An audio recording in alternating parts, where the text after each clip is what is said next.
Hello friends, welcome back to my channel. आज का हमारा टॉपिक है रिक्रूटमेंट एंड सिलेक्शन। अब हमारा जो रिक्रूटमेंट है यानी कि भर्ती है वो होता क्या है। Recruitment is the process of finding and attracting potential candidates for a job, while selection is the process of choosing the best candidate from that pool to fill the position.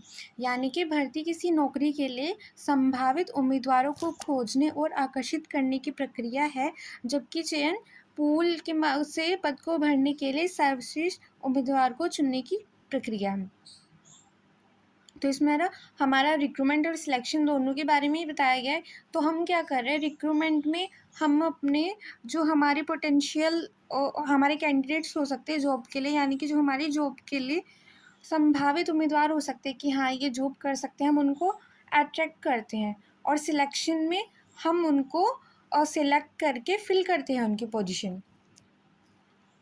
According to Edwin V. Filippo, recruitment is the process of searching for prospective employees and motivating and encouraging them to apply for vacant jobs। यानी कि हम क्या कर रहे हैं, भर्ती भावी कर्मचारियों की खोज करने और उन्हें रिक्त कार्यों के लिए आवेदन करने के लिए प्रेरणा देने, प्रोत्साहित करने की प्रक्रिया है। यानी कि जो हमारे पास जॉब की वैकेंसीज़ हैं, हम चाहते हैं कि लोग उनके लिए अप्लाई करें, मोटिवेट रहें कि हाँ भाई हमें ये जॉब चाहिए। अब इसमें इसके चरण यानी कि स्टेप्स क्या होते हैं। सबसे पहले क्या होती है, हमें देखना होगा कि हमारी कौन सी जॉब खाली है, किस फील्ड में है, किस काम के लिए हमारी वो जॉब है, जो किस काम से रिलेटेड है, जो खाली है। फिर उसके बाद हम एडवर्टाइजमेंट करेंगे कि हमारी इस जॉब के लिए रिक्वायरमेंट है और ये रिक्वायरमेंट है कि अगर जो इंटरेस्टेड है वो अपनी एप्लीकेशन दे सकते हैं। फिर उसके बाद जो एप्लीकेशन आएंगे हम उसमें से स्क्रीनिंग करेंगे कि क्या वो उसी टॉपिक से रिलेटेड है या नहीं, और जो उनमें हमें परफेक्ट दिखेंगी हम उनको सिलेक्ट करेंगे। उसके बाद जिन लोगों को हमने सिलेक्ट किया है उनका इंटरव्यू करेंगे और सिलेक्शन करेंगे। यानी कि उनमें से भी हम चूज़ करेंगे, क्योंकि जो हमारे सिलेक्शन होगा वो लिमिटेड लोगों का होगा और जो हमें एप्लीकेशंस आएंगी वो कितनी भी आ सकती है, अकॉर्डिंग टू वहाँ पे कितने अनएम्प्लॉय लोग हैं और कितने उस जॉब के लिए ट्राई कर रहे हैं। और फिर उसके बाद हमने जिसको इंटरव्यू में सिलेक्ट किया है हम उसको ज्वाइन करेंगे, यानी कि अपॉइंटमेंट उसका लेटर भिजवा देंगे कि आपकी अपॉइंटमेंट हो चुकी है, आप जॉब पर आ जाइए। अब इनको क्या क्या फैक्टर हमारे हैं जो भर्ती को प्रभावित करते हैं। सबसे पहले आता है रिक्रूटमेंट पॉलिसी हमारी, कि क्या पॉलिसी हम किस बेस पर कर रहे हैं। क्या हम आंतरिक तौर पर ही कर रहे हैं, जैसे कि लोगों का हम प्रमोशन करके अपनी जॉब्स फिल कर रहे हैं, या हमारा एक्सटर्नल सोर्स है कि हम एडवर्टाइजमेंट कर रहे हैं, या कोई और मीडियम है। फिर हमारे संगठन का आकार क्या है, यानी कि जो हमारे ऑर्गेनाइजेशन का साइज़ होगा वो भी उसको ध्यान में रखते हुए हमें जो हमारी रिक्रूटमेंट है वो करनी होगी। उसके बाद जॉब किस काम के क्या काम करना है जॉब में, उसकी प्रकृति क्या है कार्य की, उस अकॉर्डिंग। फिर उसके बाद आता है हमारे ऑर्गेनाइजेशन का कल्चर क्या है, यानी कि उसमें किस तरह से काम किया जाता है, क्या उसकी संस्कृति है। फिर हमारी जो ग्रोथ है और एक्सपेंशन प्लान्स हैं उनके बारे में भी हमें ध्यान रखना होगा भर्ती करते समय।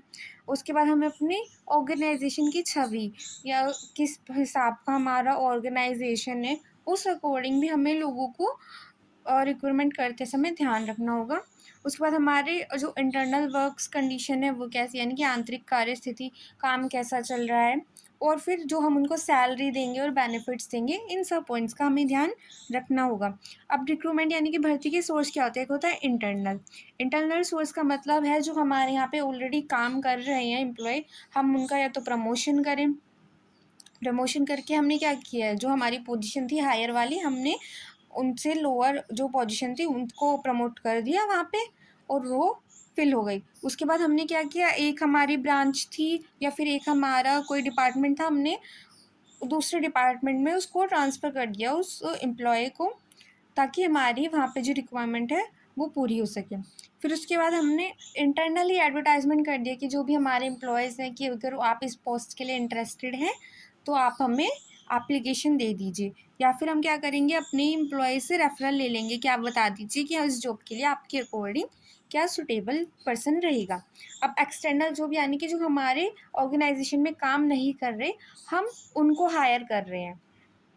इसके लिए हम नॉर्मल डायरेक्ट डायरेक्टली हम उनको हायर कर सकते हैं कि हमने प्रत्यक्ष भर्ती यानी कि उनको डायरेक्टली मिले और उनको हायर किया। फिर उसके बाद हम रोज़गार विनिमय यानी कि एम्प्लॉयमेंट एक्सचेंज कर सकते हैं।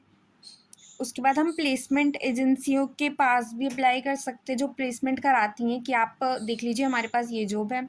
उसके बाद हम कैंपस रिक्रूटमेंट कर सकते हैं, एडवर्टाइजमेंट के थ्रू कर सकते हैं, सीधी भर्ती यानी कि जो कोई एप्लीकेशन दे रहा है हम उसकी जॉब दे रहे हैं उसको भर्ती कर रहे हैं। ऑनलाइन पोर्टल के थ्रू हम लोगों को बता सकते हैं कि भाई यहाँ पे हमारी जॉब खाली है, या फिर हम आउटसोर्सिंग कर सकते हैं। हमारी सिलेक्शन पॉलिसी कैसी होती है, ये होनी चाहिए क्लियर और ट्रांसपेरेंट होनी चाहिए।